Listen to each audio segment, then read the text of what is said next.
The foreclosure notice was taped to the storm door. It was bright pink. I could see Mrs. Gable through the glass. She was 77 years old. She was sitting on the floor in her hallway. She wasn't moving. That was the moment I stopped trying to be a good neighbor. I opened the door without knocking. The house smelled like lavender and old paper. Mrs. Gable was clutching a rosary so hard her knuckles were white. She looked up at me. Her eyes were red. She whispered, "They're taking it. David, they're taking my house." I picked up the pink paper. It wasn't a warning. It was a notice of default, an election to sell. Amount owed, $8,472.14. Reason for default, unpaid assessments and legal fees related to biological matter on exterior cladding. Moss. They were evicting a widow over moss. I helped her to the sofa. I told her it was a mistake. I told her I would fix it. I lied. I knew exactly who did this. And I knew it wasn't a mistake. Let me back up. 3 months earlier, the neighborhood was quiet. I lived next to a leaner Gable for 6 years. We had a system. I mowed her lawn. She signed for my packages when I was at work. She'd lived in that house since 1984. Her husband, Frank, built the deck out back. He died in 2018. The house was her entire world. It was also paid off. That's important. A paid-off house in a neighborhood where prices were skyrocketing is a target. I didn't see the target on her back then. I just saw a nice old lady who made excellent snickerdoodles. Our HOA, the Oak Ridge Community Association, was mostly invisible. We paid $125 a month. They mowed the common areas. We ignored each other. Then the board changed. The old president retired to Florida. The new president was a man named Miller. Miller was a real estate agent. He drove a white BMW that he parked diagonally in his driveway. I didn't like him. He smiled too much with his mouth and never with his eyes. But life was normal. I went to work. I came home. Mrs. Gable watered her hydrangeas. Then on a Tuesday in March, the first letter arrived. Mrs. Gable caught me in the driveway. She was holding a piece of paper, shaking. "I don't understand this, David," she said. I read it. Violation notice number 24-03A. Nature of violation, organic growth on north-facing siding. Remedy, immediate removal. Fine, $50. "It's just the moss," I told her. "It happens every spring. The north side doesn't get sun." She looked terrified. $50. I don't have $50 extra this month. She was on a fixed income, Social Security. It didn't stretch far. "Don't worry about it," I said. "I'll handle it." I went to Home Depot. I bought a gallon of industrial cleaner and rented a pressure washer. Cost me $84. I spent Saturday morning blasting the green fuzz off her siding. It looked brand new when I finished. I took a picture. I emailed it to the management company. "Violation remedied," I wrote. I thought that was it. I even paid the $50 fine for her. I didn't tell her. It felt good to help. I didn't know I had just walked into a trap. 2 weeks later, the second letter came. Certified mail this time. Mrs. Gable called me at work. She was crying. I went over as soon as I got home. Notice of non-compliance. Fine, $100. Status escalated. I read the notes. Remediation insufficient. Biological staining remains visible. Professional abatement required. I went outside. I looked at the wall. It was clean. I mean spotless. I rubbed my hand against the vinyl. Nothing. I called the number on the letterhead. Hold music. Generic jazz. 20 minutes later, a woman named Sharon answered. "The board has reviewed the photographic evidence," she said. Her voice sounded like she was reading from a script. "The cleaning was not performed to community standards." "I did it myself," I said. "It's cleaner than my house." Section 4(2) requires professional remediation for biological hazards, she said. "It's moss," I said, "not toxic waste." "The fine stands," she said, "and per the bylaws, daily fines of $25 will accrue until a licensed contractor certifies the removal." I hung up. I was annoyed, not scared yet, just annoyed. I looked up licensed siding cleaners. The cheapest quote was $450. Mrs. Gable didn't have it. "I'll pay it," I told her. "You pay me back in cookies." She tried to refuse. I insisted. We hired the guy. He came out. He sprayed the exact same stuff I did. He gave us a receipt. I sent the receipt to the HOA, case closed, or so I thought. May 14th. That was the day the tone shifted. Mrs. Gable wasn't outside when I got home. There was a letter in her mailbox. I could see the edge of it. I knocked. She didn't answer. The door was unlocked. I found her in the kitchen. She was staring at a document on the table. They sent it to a lawyer, David. I picked it up. It wasn't from the management company anymore. It was from a law firm downtown, Schlesinger and Associates. Demand for payment, outstanding fines, $875, administrative fees, $250, legal fees, $1,400, total due, $2,525. My stomach dropped. How? I asked. How is it $2,000? We fixed it. I read the fine print. They had rejected the contractor's receipt because the receipt did not specify the chemical composition of the cleaning agent. Because of that, the daily fines had kept running for 40 days. And because the account was delinquent, they had forwarded it to legal. That triggered the automatic $1,400 fee. I looked at the date. They waited until the legal fee triggered before telling us the receipt was rejected. This wasn't bureaucracy. This was a shakedown. I walked out of Mrs. Gable's house and walked straight to Miller's front door. I rang the bell. Miller opened it. He was wearing a polo shirt with a real estate logo on it. David, he said, to what do I owe the pleasure? You're bankrupting a leaner, I said. He sighed, a fake heavy sigh. It's unfortunate, but rules are rules. We have to maintain standards. It's Moss Miller, it's gone. The board disagrees, he said.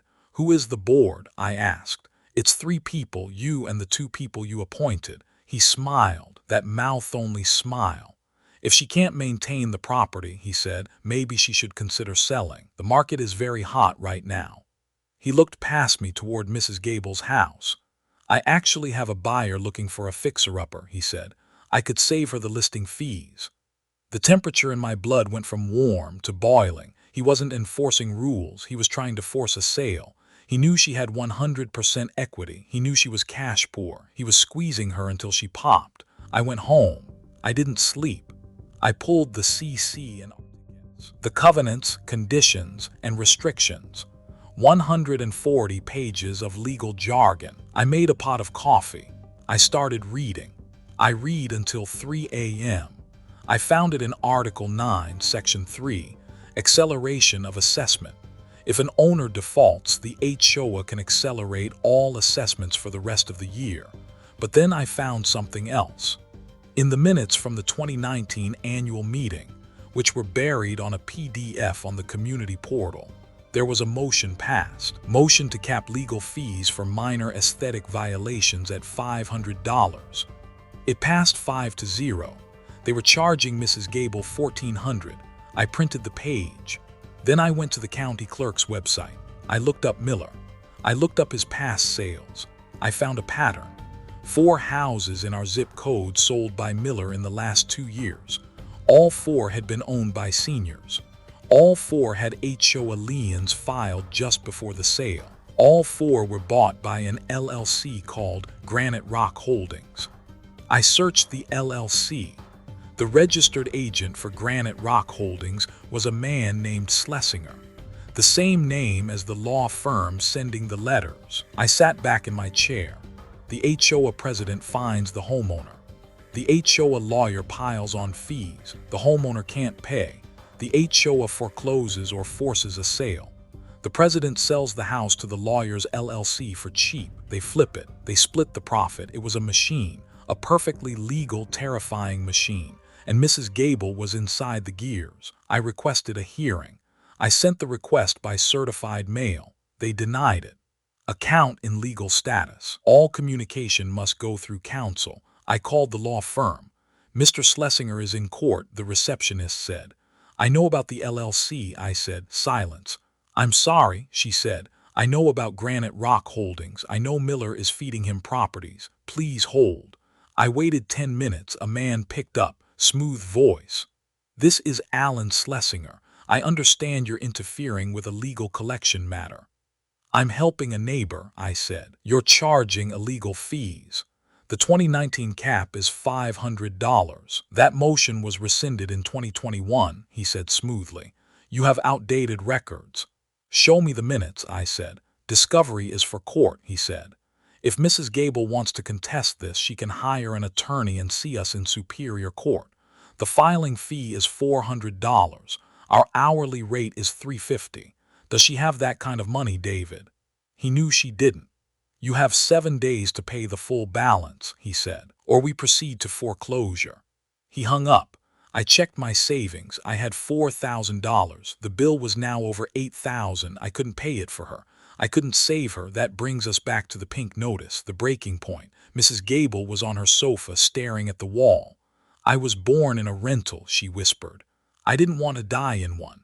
You're not moving, I said, but I didn't know how to stop it. I went to my kitchen table. I looked at the pile of papers, the photos of the clean siding, the receipt from the contractor, the threatening letters, the web of LLCs. I had all the evidence, but I had no power. The local police said it was a civil matter.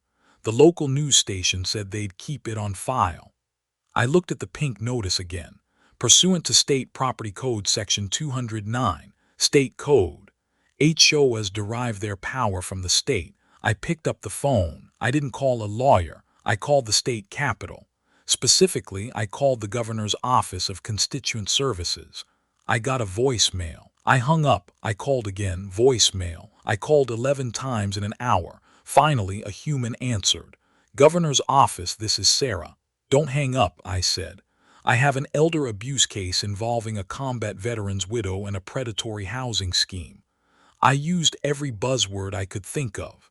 Sir, if this is a legal dispute. It's not a dispute, I said. It's theft. I have the documents. They are taking a $400,000 asset over a $50 weed fine. And the HOA president is the listing agent. There was a pause. Did you say he's the listing agent? Yes, and the buyer is the HOA lawyer. Can you email me what you have? Sarah asked. I can bring it to you, I said. I'm 2 hours away. I'll be there by 1 p.m. Sir, you can't just. I'll be at the security desk, I said. My name is David. I drove like a maniac. I had a binder. The Gable file. I sat in the lobby of the state administration building for 4 hours. Security tried to make me leave. I told them I was waiting for Sarah. At 4:45 p.m., a woman in a blazer came down. She looked tired. David. I handed her the binder. She opened it. She saw the picture of Mrs. Gable. She saw the pink notice. She saw the LLC connection diagram I'd drawn. She stood there reading for 5 minutes. Wait here, she said. She went back up the elevator. I waited. 30 minutes passed. When she came back, she wasn't alone. A man in a gray suit was with her. He looked like he hadn't slept in a week. I'm Assistant Deputy Director Vance, he said. Is this accurate? He pointed to the page about the 2019 fee cap. Yes, I said. They hid the rescission document, if it even exists. It doesn't matter, Vance said. State Law 44(2) prohibits foreclosure on homesteads for non-assessment fines totaling less than $2,500. They padded it with legal fees to hit the threshold. He looked at Sarah.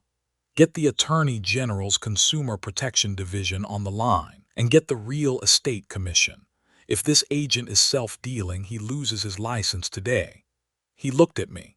Go home, David. Tell Mrs. Gable to answer her phone tomorrow. The next morning, the world exploded quietly. There were no sirens, no SWAT team, just a black sedan that pulled into Miller's driveway at 9:00 a.m.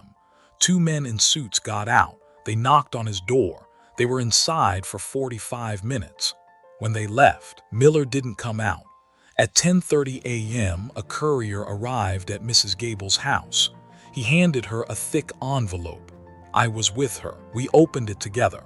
It was a temporary restraining order, issued by the State District Court at the request of the Attorney General. State v. Oak Ridge Community Association. It ordered an immediate halt to all foreclosure proceedings. It froze the assets of the HOA, and it demanded the preservation of all records. Mrs. Gable didn't understand. What does it mean? It means they can't touch you, I said. The governor's office just hit the pause button, but it wasn't just a pause. 2 days later, the letter came for the board. The state was launching an audit. It turned out Granite Rock Holdings had bought 7 houses across the state in similar schemes. Schlesinger wasn't just a bad lawyer, he was running a racket. Miller was just a pawn. The investigation found that the board meetings where they approved the fines never happened. The minutes were forged. The rescission of the fee cap, forged. Because the governor's office got involved, the Real Estate Commission opened a parallel investigation. Miller's license was suspended pending the inquiry. The consequences came in waves. First, the resignation. Miller sent an email to the neighborhood listserv at 11 p.m. on a Sunday. Due to personal health reasons, I am stepping down effectively immediately. No apology, no explanation. Then, the settlement. The HOA's insurance carrier panicked. They didn't want to go to court against the state attorney general. They settled. Mrs. Gable's account was credited to zero. The legal fees, gone, the fines, gone, but here's the kicker. The settlement required the HOA to pay for the stress and harassment. The check came 3 weeks later, $12,500. Mrs. Gable held it in her hands. She looked at it for a long time. I don't want their money, she said. Take it, I said. It's not their money. It's the insurance company's money, and you earned it. She deposited it. She used it to replace her gutters. Real ones, copper, they shine in the sun. It wasn't a total victory. The HOA is still there. We still have to pay dues. Miller didn't go to jail. He just lost his license and moved 2 towns over. Schlesinger settled out of court and kept practicing law, though he doesn't do HOA work anymore. But the neighborhood changed. We held a special election. I didn't run. I'm not a politician. But Mrs. Gable ran. She's the treasurer now. Nobody gets fined for moss anymore. If you have moss, Mrs. Gable sends you a note. It says, David has a pressure washer. He accepts cookies as payment. It's been 6 months now. I'm sitting on my porch. I can see Mrs. Gable's house. The copper gutters are gleaming.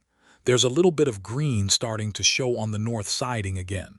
I'll head over there Saturday. No letter necessary.